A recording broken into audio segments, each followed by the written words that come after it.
Alors, j'ai participé au JMJ en 1989, quand elles se sont passées à Saint-Jacques-de-Compostelle, et j'avais amené un bus de 45 personnes à ces JMJ, pour moitié scout, pour moitié non scout. Et comment ça s'est passé?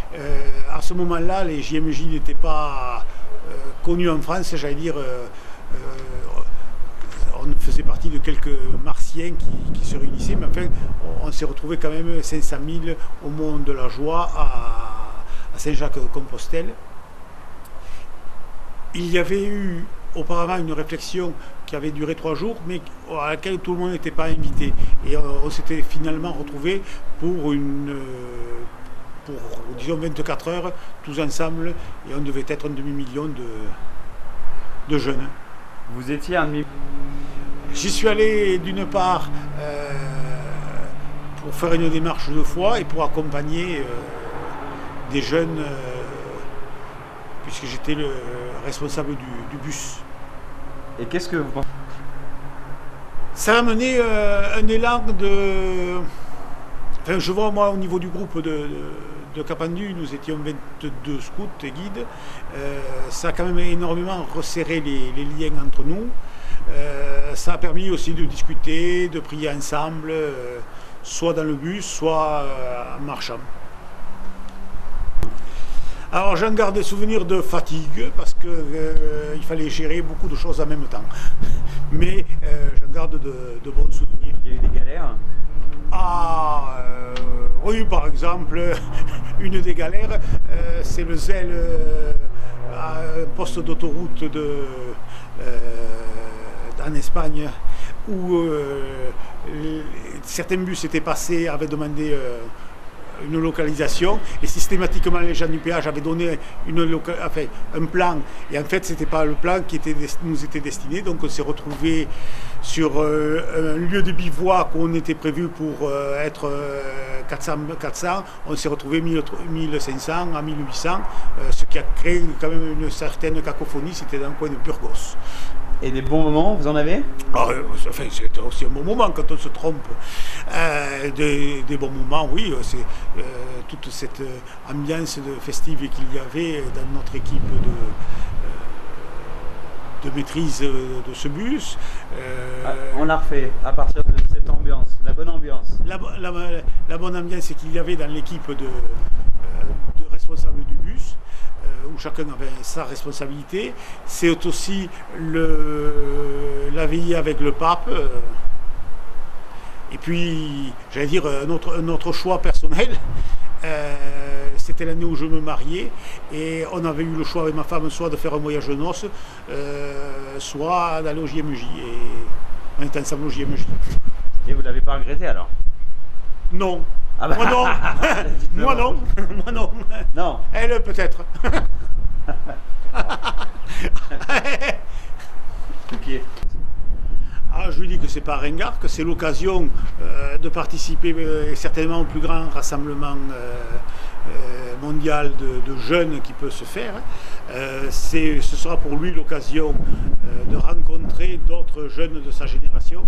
Et c'est pour ça que j'ai incité ma fille à y aller. Et mon fils, c'est plus difficile, par contre. D'accord. C'est un peu comme Woodstock en fait, sauf qu'il n'y a pas de drogue, c'est ça? C'était... Non, c'est pas... Non, mais je vous taquine, hein, je vous pousse dans vos retranchements, ne vous inquiétez pas, ça fait partie de mon rôle. Hein. C'est normal. Ok. Donc en fait, pour vous, les JMJ, c'est ringard? Ah non, c'est pas ringard, c'est l'occasion de prier entre jeunes et d'avoir une vision de l'Église qui dépasse nos petites paroisses, parce que souvent, dans nos petites paroisses, les quelques jeunes qui vont à la messe le dimanche sont très très minoritaires, et là, ils peuvent se rendre compte qu'ils font partie d'une grande communauté et qui est mondiale, pas simplement autour de leur petit clocher. J'ai participé à une petite partie des JMJ quand c'était lui à Paris. Plus de conviction. C'était à Longchamp à Paris. C'était en quelle année? Je ne sais pas. C'était quand, en quelle période? C'était au mois de juillet. C'était l'été. Parce que je me souviens, on a eu très chaud et on nous arrosait avec les bouteilles d'eau. C'était dans les années 80, 90 Ah, j'oublierai jamais l'arrivée du pape le dimanche, donc à Longchamp, sur la musique de Verdi, le chœur de Nabucco, le chœur des esclaves, c'était somptueux à fond dans les enceintes, c'était extraordinaire. Et puis c'était un grand moment de vie d'église où tout le monde se rassemble et prie en même temps, de toute nationalité confondue. Si, je dirais. Ben, je leur dis que c'est dommage qu'ils n'y aillent pas parce que c'est un moment qu'ils vivront pas beaucoup de fois. C'est quand même exceptionnel de se retrouver aussi nombreux avec autant de jeunes dans une ambiance de fête et de prière. Ou pas? Oui, je pars au GMJ. Tu pars comment? Avec qui? Alors je pars pas avec les scouts, je pars avec un groupe de 40 jeunes environ. Et nous partons pendant un mois déjà pour être avec les diocèses. On part à Murcia. Et ensuite, on ira avec le diocèse de Murcia, on ira à Madrid retrouver tous les autres jeunes du monde et le pape. Et qu'est-ce que t'attends là? Je sais pas, justement, c'est pour ça que j'y vais. C'est très bien, mais il n'y a pas de bonne réponse. Alors les gens, ils me disent pas souvent ça, ils ne savent pas ce que c'est. Je pense que les Journées mondiales de la jeunesse, c'est ouvert à tout le monde. Parce que ça dépend de la manière dont on veut vivre les JMJ, qu'on va les vivre. Par exemple, si on a envie de s'éclater et tout ça, c'est possible. Si on a envie de prier, c'est possible. Tout est possible, mais c'est à nous de faire des JMJ ce qu'on a envie qu'ils nous apportent. Voilà. Oui, le JMJ, je suis très motivée et il me tarde vraiment de se retrouver à Madrid. Alors c'est où? Non, j'y vais avec la communauté Saint-Jean. Au départ, sans trop bouger? Je vais au JMJ pour rencontrer le pape déjà et ensuite passer de bons moments avec les autres jeunes catholiques du monde entier. Qui est déjà allé? Que c'est des moments extraordinaires, forts en émotion, à vivre. C'est pas un truc ringard pour les pécheurs? J'ai déjà vu le pape à Lourdes. Je refais. Ah ouais, pas de problème. C'était en 2009. Donc j'ai déjà vu le pape en 2009 quand il est venu à Lourdes. Et donc là pour les JMJ à Madrid, ça se passe où? À Madrid. Quelle année? 2010. 11 2011. Alors regarde-moi. Ça se passe où? À Madrid. Quand? En 2011. T'as hâte d'y être? Ah oui. Oui. Par le passé. J'ai participé au premier JMJ en 89 à Saint-Jacques, après à Cestorova en 91. Je suis un peu vraiment issue de la génération Jean-Paul II, donc c'était comment? Ça, c'est là qu'on a décidé avec mon mari de se marier. Donc pour moi, c'est des années, c'est des événements marquants dans ma vie et avec des messages très très forts du pape qui ont marqué pour toute ma vie, oui.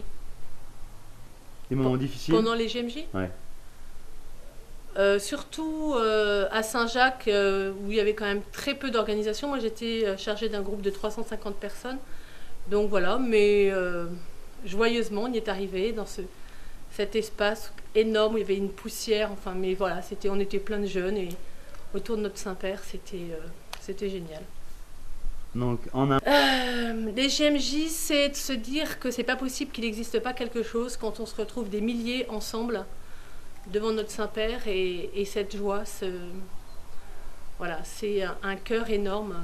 Si tu avais 22 ans aujourd'hui, tu y retournerais? Ah oui, ça c'est sûr que là, même maintenant, j'y retournerais bien. Mais bon, il y a la famille, etc. Mais ouais, c'est vraiment une rencontre à pas manquer. Et un jeune qui hésite à y aller, il se dit que ce ne sont pas tes enfants. Ouais. Qu'est-ce que je leur dirais? Ça vaut le coup, parce qu'en fait, souvent, on part avec cette idée de se dire on est un groupe de jeunes.